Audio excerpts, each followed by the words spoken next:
Hey everyone, welcome back to Tech in Code. Today, we're solving the Your Tunnel Verification is Invalid error on the 1.1.1.1 VPN app. Don't worry, the fix is simpler than you might think.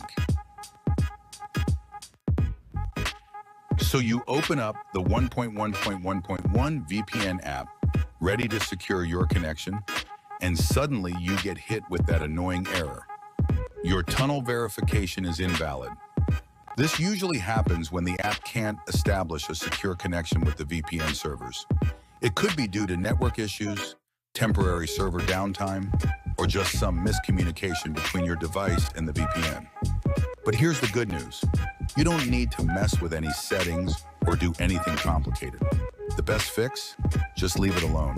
Seriously, sometimes all you need is a bit of patience. Wait for a day, and the issue usually resolves itself. The servers might need some time to sync up, or your connection just needs to refresh. By the next day, everything should be working fine. And that's it. A quick and simple solution to a frustrating... If this video helped you out, make sure to hit that like button, subscribe to Tech in Code for more tech tips, and leave a comment if you have any other issues you'd like me to cover. Thanks for watching, and see you in the next one. Happy troubleshooting.